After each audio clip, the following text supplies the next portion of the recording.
Oke, bismillahirrahmanirrahim. Assalamualaikum warahmatullahi wabarakatuh. Kembali lagi di Bengkel Desa. Terima kasih yang selalu mensupport video saya, semoga bermanfaat ya. Sehat selalu, panjang umur, banyak rezekinya. Nah, kali ini kita akan membahas tentang tips ya, tips bagaimana cara memilih bengkel untuk langganan teman-teman ya, atau mekanik untuk langganan. Ini saya agak dekat karena belum punya mic teman-teman ya. Nah, teman-teman, untuk cara memilih bengkel untuk langganan atau mekanik untuk langganan teman-teman ya. Nah, kita mulai dari hal-hal yang kecil saja teman-teman ya. Silakan teman-teman servis ringan. Di servis ringan itu nanti juga bisa salah satunya ya, ini bukan, tapi salah satunya bisa menentukan bengkel itu bisa jadi buat langganan atau tidak ya. Dan si mekaniknya juga ya terutama. Nah, servis ringan saja lah yang biasanya ya kita bilang servis dan ganti oli ya, terutama servis ringan.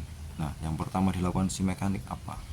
Nah, biasanya ya dilakukan mekanik adalah pengecekan. Yang pertama adalah dinyalakan motornya teman-teman. Jadi nanti si mekanik sudah mempunyai insting sendiri ini yang harus dibenahi ini ya.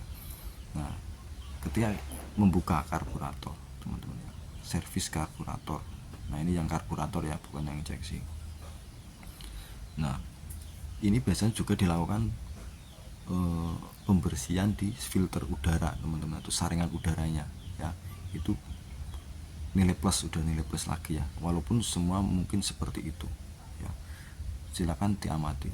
Nah, yang selanjutnya adalah ketika sudah selesai ya penservisan karburator mungkin dan sudah dibersihkan filter udaranya.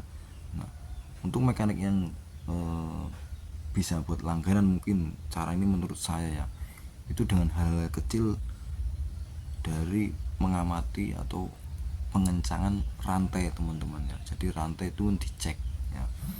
Jadi kekendoran rantai atau kencangan rantai itu dicek. Nah, kalau kendor dikencangkan. Nah, itu hal kecil itu, tapi mungkin si mekanik sudah terbiasa seperti itu, jadi bisa buat langganan teman-teman ya. Nah, yang selanjutnya adalah dari setirnya ya, setir ya, kekencangan ya, setir ini kekencangan atau tidak ya. Biasanya terjadi komstir ya, layar komstirnya itu biasanya kekendoran atau kekencangan itu juga dibenarkan ya. Itu untuk servis ringan tuh teman-teman ya. Nah, selanjutnya dalam pergantian spare part teman-teman ya.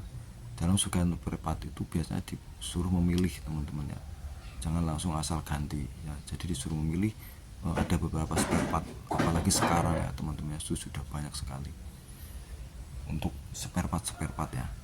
Nah, disuruh memilih untuk yang harga berapa ya, dan kualitasnya tuh seperti apa dijelaskan ya. Jadi untuk harga dan kualitas itu dijelaskan teman-teman sebelum diganti ya. Dan untuk kerusakannya sudah ketahuan dan spare partnya itu dijelaskan ya. Untuk harga dan kualitasnya itu dijelaskan, jadi si konsumen pun senang ya. Jadi itu adalah salah satu tips bagaimana untuk langganan bengkel, untuk langganan kita teman-teman. Itu tips yang ringan saja. Dan kemudian adalah tentunya harga ya, harganya tuh relatif ya, jadi tidak kemahalan ya. Tentunya ketika si konsumen atau pelanggan puas, otomatis akan kembali dengan pelayanan juga ya. Jadi ramah teman-teman, asik untuk ngobrol, dan penjelasannya bisa dipahami oleh kita ya. Jadi seperti itu ya. Jadi hal-hal sepele saja yang diperhatikan teman dari servis ya. Ketika servisnya itu seperti mungkin ya diteliti semuanya ya, mungkin di lampu jarak jauh jarak dekat ya, di klakson itu diteliti. Jadi tidak hanya di servis karburator digantoli kemudian sudah ya.